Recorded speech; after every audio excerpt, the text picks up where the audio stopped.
Hello friends, স্বাগত আমার উচ্চ মাধ্যমিক দ্বাদশ শ্রেণীর শিক্ষার্থী বন্ধুদের স্বাগত জানাই।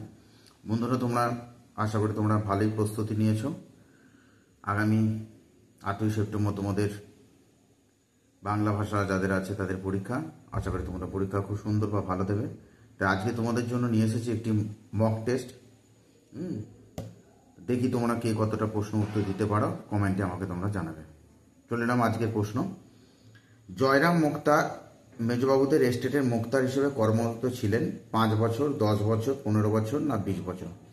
2 নম্বর প্রশ্ন, আদরণীর মৃত্যুর পর জয়রাম মুখোপাধ্যায় জীবিত ছিলেন মাত্র 1 মাস, 2 মাস, 3 মাস না 5 মাস?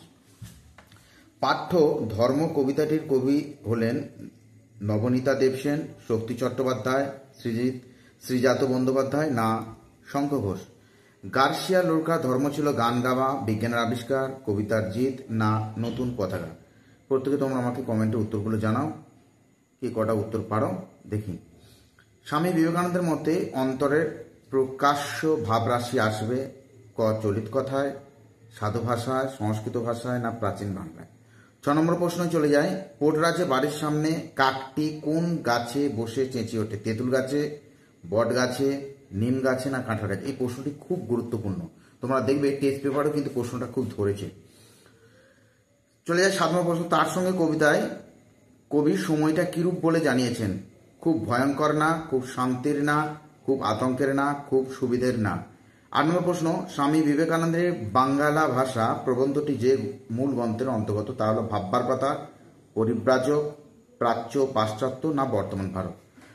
ঢপ কীর্তনের প্রবর্তক, এই প্রশ্নটাও কিন্তু খুব গুরুত্বপূর্ণ প্রশ্ন, উত্তর দেওয়ার আশা করি তোমরা পারবে প্রত্যেকেই। রাম বসু, রূপচাঁদ অধিকারী না অঘর দাস না গোপাল উড়ে? আচার্য প্রফুল্লচন্দ্রের হিন্দু রসায়ন শাস্ত্রের ইতিহাস গ্রন্থটি নতুন করে কে সম্পাদনা করেন? ইন্দু মাধব মল্লিক, প্রফুল্ল রায়, আশুতোষ মুখোপাধ্যায় না প্রিয়দারঞ্জন রায়? 11 নম্বর প্রশ্ন চলে যাবে। এই প্রশ্নটা কিন্তু খুব গুরুত্বপূর্ণ। Treasure of English words and phrases গ্রন্থটি রচিত হয়েছে Noam Chomsky, Peter mark Roger, Donald Davidson না উইলিয়াম জোন্স? গোষ্ঠী শব্দের আদি অর্থ ছিল গবাদি পশু থাকার জায়গা এবং বর্তমানে এর অর্থ সমূহ। এটি শব্দার্থ পরিবর্তনে কোন ধারা? শব্দার্থের সংকর, শব্দার্থের প্রসার, শব্দার্থের উৎকর্ষ না শব্দার্থের রূপান্তর? খুব গুরুত্বপূর্ণ প্রশ্ন। কলম শব্দের আদি অর্থ ও বর্তমান অর্থ কি? এটাও কিন্তু খুব খুব গুরুত্বপূর্ণ, আসার সম্ভাবনা প্রবল। স্বর বা খাগ বা লেখন, স্বর বা খাগ বা লেখনী, স্বর বা খাগ এবং লেখনী, স্বর বা খাগ এবং লিখন? জলদ কোন ধরনের শব্দ? রূঢ় শব্দ, যুগরূঢ় শব্দ, মৌলিক শব্দ, যৌগিক শব্দ? বর্ণনামূলক ভাষা বিজ্ঞানের সূত্রপাত হয়েছিল 19 শতকের গোড়ার দিকে, 19 শতকের শেষের দিকে, 20 শতকের গোড়ার দিকে না 20 শতকের শেষের দিকে? উত্তর তোমরা আমাকে কমেন্টে জানিও। একটিমাত্র ধ্বনির পার্থক্য বিশিষ্ট এক জোড়া শব্দকে কি বলা হয়? গুচ্ছধ্বনি, সহধ্বনি, ধ্বনিমূল না ন্যূনতম শব্দ জোড়? মুখের মান্য বাংলায় স্বরধ্বনির সংখ্যা? খুব খুব ভিভিআই।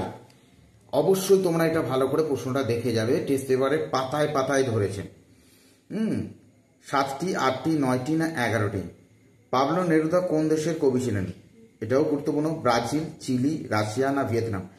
বাঙ্গালা ভাষা প্রবন্ধ অনুসারে কে হিরেমতির সাজ পড়েছে? গরু, গাধা, হাতি না ঘোড়া? নবনীতা দেবসেনের দিগ্বিজয় রূপকথা কবিতাটি কোন কাব্যগ্রন্থের অন্তর্গত? স্বর্গীয় দেবদূত, স্বাগত দেবদূত, প্রথম প্রত্যয় না রক্তে আমি রাজপুত্র?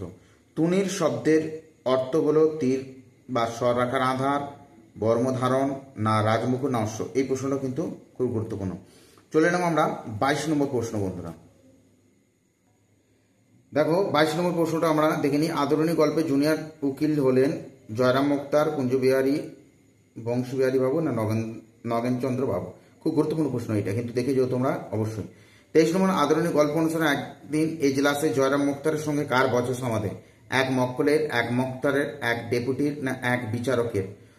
ও হাতিটি কার? আদরণী গল্পে হাতিটি কার? উকিল কুঞ্জবিহারী বাবু না মহারাজ নরেশচন্দ্র না ধনী ব্যবসায়ী দেওয়ানজির না জয়রাম মুক্তার? শূন্যস্থান পূরণের সঠিক বিকল্পটি বেছে নাও। শূন্যস্থান 25 নম্বর প্রশ্ন। ড্যাশ সন্ধ্যাবেলা আদরণী মেলা থেকে ফিরে এলো, পয়লা বৈশাখ, পয়লা ভাদ্র, পয়লা ফাল্গুন না পয়লা চৈত্র? খুব গুরুত্বপূর্ণ প্রশ্ন, আসার সম্ভাবনা প্রবল। উমাচর লাহিড়ী হাতিটির দাম ছিল ড্যাশ টাকা? 500, 1000, 2000 না 1100? এটাও কিন্তু খুব গুরুত্বপূর্ণ প্রশ্ন। তোমার ধর্মের পথে কেন ড্যাশ অন্যায়, অধর্ম, হিংসা বা অপব্যয়? প্রাচীনকালে ভারতবর্ষের সমস্ত বিদ্যা ছিল ড্যাশ ভাষায়। খুব গুরুত্বপূর্ণ প্রশ্ন। চলে যাব 29 নম্বর প্রশ্ন। আমরা আমাদের 4 হাত 4 চোখে একে ড্যাশ জুঝবই, ধরবই, মারবই না টানবই? যে ধ্বনি, 30 নম্বর প্রশ্ন, যে ধ্বনি উচ্চারণ করলে শ্বাসবায়ু মুখের মধ্যে অবাধাপ্রাপ্ত হয়ে উচ্চারিত হয় তাকে কি বলে? সহধ্বনি, স্বরধ্বনি, ব্যঞ্জনধ্বনি না তারিত ধ্বনি? খুব গুরুত্বপূর্ণ প্রশ্ন বন্ধুরা, দেখেছো। 30 নম্বর প্রশ্ন। চলে এলাম 31 নম্বর প্রশ্ন। ডক্টর উইলিয়াম রক্সবার্গকে ভারতীয় ড্যাশ জনক বলা হয়? উদ্ভিদবিদ্যার জনক, না প্রাণীবিদ্যার জনক, না রসায়নবিদ্যার জনক, না পরমাণুবিদ্যার জনক? চলে এলাম আমরা তথ্যগুলিকে ক্রমানুসারে সাজিয়ে সঠিক উত্তরটি নির্বাচন করো। 32 নম্বর প্রশ্ন দেখো। 1, অবশেষে এক স্থানে বিবাহের স্থির হইল, আদর যাও মা বামুনের হাটের মেলা দেখে এসো। হ্যাঁ, যদি হাতি চড়ে যেতে পারি তবেই যাব, ইহার পর আর তিনি কাছারি যান নাই। ক্রমানুসারে সাজা মানে কোন ঘটনাটা আগে কোন ঘটনাটা পরে সেটা ক্রম অনুসারে পাঠ্য তোমাদের যে আদরণী গল্পটা আছে সেটা পড়েছ, প্রত্যেকেই জানি, সেভাবে সাজাতে পারবে আশা করি। চলে যাবো এবার আমরা 33 নম্বর প্রশ্ন। 33 নম্বর প্রশ্ন দেখো বন্ধুরা কি দিয়ে আছে? সত্য মিথ্যা নির্ণয়। আশা করি তোমরা পারবে। মানুষ যখন বেঁচে থাকে তখন জ্যান্ত ভাষায় কথা বলে। সত্য না মিথ্যা এটা জানবে, অবশ্যই প্রত্যেকেই পারবে তোমরা। চট্টগ্রাম থেকে বৈদ্যনাথ পর্যন্ত কলকাতার ভাষায় চলবে। বুদ্ধিমান অবশ্যই চট্টগ্রামের ভাষাকে ভিত্তিস্বরূপ গ্রহণ করবেন। ভাষা ভাবের বাহক। তাহলে কোনটা সত্য কোনটা মিথ্যে তোমরা প্রত্যেকেই জানো, উত্তর দেবে আমাকে কমেন্টে। 33 নম্বর প্রশ্ন। চলে যাবো এবার স্তম্ভ। 34 নম্বর প্রশ্ন। ধ্বনির উচ্চারণগত চরিত্র আলোচনা। ভাষা অর্থের ক্ষুদ্রতম একক। প্রতিবেশ বিশেষে না, এটা হবে বোধহয় পরিবেশ বিশেষ ধ্বনির উচ্চারণ ভেদ। খণ্ডধ্বনির অপর নাম। বাগধ্বনি, সহধ্বনি, ধ্বনিতত্ত্ব, বিভাজ্য ধ্বনি। কোন উত্তরটা হবে, কোন অপশনটা হবে তোমরা আমাকে কমেন্টে জানিও। চলে না 25 নম্বর প্রশ্ন। বিষ্ণুপুর ঘরানা, জংলা পাঞ্জাবের লোকগান, উত্তর ভারতের কাওয়ালি, ঠুংরি, টপ্পা, খেয়াল দেব। দারুণ দারুণ প্রশ্ন এটা, স্তম্ভ দেখে যাও, অবশ্যই পড়ার সম্ভাবনা প্রবল। চলে যাবো এবার আমরা 36 নম্বর প্রশ্ন। তথ্যভিত্তিক সঠিক ভুলের সঠিক বিকল্পটি নির্বাচন করো। দিগ্বিজয় যাওয়ার জন্য কবির ছিল না শিরস্থান, জাদু অশ্ব, ধনুক তুনির না কবচ কুণ্ডল? প্রত্যেকেই জানো তোমরা এটা, দেখে নাও। 36 নম্বর অপশনগুলো তোমরা প্রত্যেকেই জানো, কোনটা উত্তর দিয়ে দেবে। চলে এলাম আমরা চার্ট বা ডায়াগ্রামে উত্তরটি নির্বাচন করো। মোহিনীর গোড়াগুলি 1975, গৌতম চট্টোপাধ্যায়। হ্যাঁ, বাংলা ব্যান্ড জানো। মোহিনীর ঘোড়াগুলি 1976, গৌতম চট্টোপাধ্যায়। অপশন গ, মোহিনীর ঘোড়াগুলি 1988, গৌতম দেব। মোহিনীর ঘোড়াগুলি 1989, গৌতম কুন্ডু। প্রত্যেকেই তোমরা জানো এটা। তাহলে চারটা কোনটা হবে তোমরা আমাকে অবশ্যই কমেন্টে জানিও।